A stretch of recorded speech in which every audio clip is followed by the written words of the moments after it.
해피 뉴 이어! 예, 새해 복 많이 받으세요. 2019년에는 여러분들이 계획한 모든 일들이 모두 성공적으로 이루어지시길 저 젤리나가 기원하겠습니다. 네.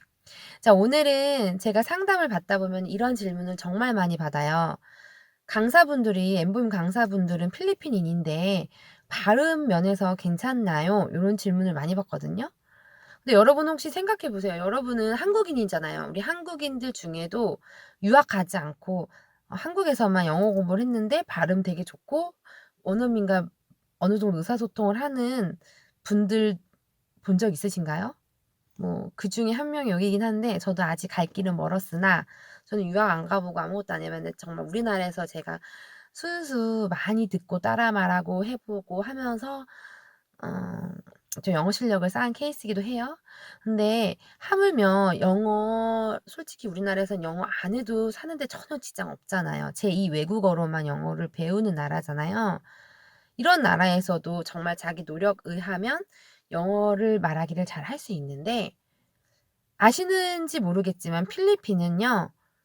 70%가 전 국민의 70%가 영어를 사용하는 영어권 나라예요. 현지인의 70%가 영어를 사용해요. 심지어 초등학교 때부터 학교 정규 과정이 거의 다 영어로 수업이 이루어지고 그 필리핀 나라 언어는 따로 시간이 있을 정도로 아예 몰입 영어 수업을 해요. 하기 때문에 우리나라랑 비교할 수가 없는 거예요. 하기 때문에 그들은 원어민이에요. 정말 그 영어권의 문화를 습득하면서 영어를 많이 익히고 말하고 하는 원어민이에요. 그렇지만 그중에는 발음 부분에 있어서 필리핀어가 조금 섞여 있어서 영어 발음이 좋지 않으신 분들도 계시죠. 하지만 그렇다고 해서 그들이 영어로 소통을 하는데 문제가 있냐? 전혀 그렇진 않아요.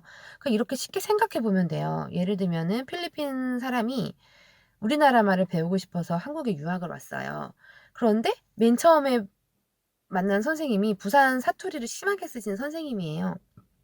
그 선생님한테 우리나라 말을 배웠어요. 그럼 당연히 쪼끔 발음에 영향이 있어서 어 그 영향이 있을 수 있겠지만 그렇다고 해서 그 사람은 한국인 원어민에게 수업을 배운 걸까요? 아닌 걸까요? 배운 거죠. 원어민이잖아요. 부산 사람도 우리나라 사람은 원어민이잖아요. 좀 극단적으로 예를 들긴 했지만 제가 말하고자 하는 그 요점은 전혀 소통에 그 발음이 쪼끔 차이가 있어서 소통에 있어서는 크게 문제가 없다는 거예요. 영어를 물론 우리는 영어를 배우는 데 있어서 발음이 중요하죠. 하기 때문에 저희 엠보임 강사분들은 채용될 때 까다로운 절차를 거쳐서 채용이 돼요. 특유의 그 까다로운 그 발음이 녹아있지 않은 선생님들을 뽑으려고 많이 심사를 하시고요. 우선 첫 번째 자격이 정규 자격증이 가지신 선생님, 티칭 자격증.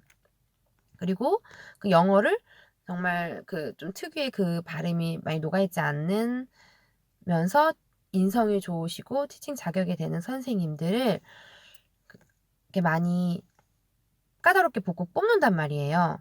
그러기 때문에 그런 부분에 있어서는 크게 걱정하지 않으셔도 괜찮습니다.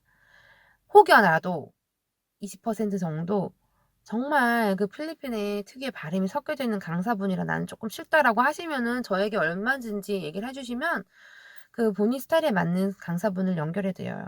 그런데 미국에서 한 몇 년 오랫동안 한 5 년인가 6 년인가 유학을 하셨다가 아이랑 같이 한국에 오셔서 저희 엠보임을 만난 수강생이 있는데요. 그분은 그렇게 얘기하세요. 실제 자기가 해외에 나가서 여러 영어를 하는 사람을 만나 보니 발음이 다 미국식이지 않다 이거예요. 그래서 처음에 안 들린대요. 그리고 인도식 발음 또 무슨식 발음 이렇게 하는 사람들을 만나다 보니까 '아 그렇게 발음은 많은 영향을 소통하는 데 끼치진 않는구나. 정작 중요한 거는 어떻게 영어를 표현하고 영어를 내가 어떻게 구사하느냐가 더 중요하는구나. 내 생각을 어떻게 표현하느냐가 중요하구나.'라는 걸 깨달으셨다고 해요. 그래서 그분은 강사 매칭이 있어서 발음은 전혀 고려 대상이 아니라고 먼저 말씀하신 분도 계세요. 그러니까 잘 생각을 해 보셔야 돼요. 물론 저도 제가 혼자 한국에서 공부했다고 말씀드렸지만 미국식 발음을 저는 많이 들었어요, 그게 답인 줄 알고. 근데 실제로 경험해 보니까 제가 또 해외여행을 하다 보니까 앞전에 말씀드렸던 그 수강생 분들의 말에 정말 2000% 공감했어요. 예. 어쨌든 중요한 포인트는 물론 발음 이왕 배우는 거 옳은 발음으로 미국식 발음으로 배웠으면 좋죠. 하지만 우리 강사분들 중에 거의 대다수는 그렇게 발음이 좋으시지만 그중에 따갈로그 발음이 쪼끔 섞인 강사분이 있더라도 그거는 크게 나의 발음 영향에 미치지 않는다라는 걸 말씀드리는 거예요. 사람은 많이 듣는 발음을 따라가게 돼 있거든요. 정말 그 부분이 걱정스러우신 분들께 저는 정말 이렇게 말씀드려요. 그 강사분과 매일 살지 않지 않냐. 정말 그런 발음적인 부분에서 완벽한 발음과 미국식 발음과 그리고 정말 티칭 잘해 주는 선생님, 그리고 인성 좋으신 선생님, 우리나라 문화를 어느 정도 알아서 내가 1 이라고 말해도 찰떡같이 10 이라고 알아듣는 우리나라 문화의 이해도가 많은 선생님, 이런 영어 원어민 강사분들을 원하시려면 한 진짜 100만 원 줘야 돼요. 그거 감안하세요. 그렇지 않잖아요. 하기 때문에 정말 저는 저희 엠보임 강사분들의 자질을 정말 우수하게 평가하고 있어요. 제가 여러 번 경험해 봤지만 정말 자부합니다. 티칭 능력이 중요해요. 그냥 말을 할 수 있는 사람이랑은 영어로 말은 할 수 있죠.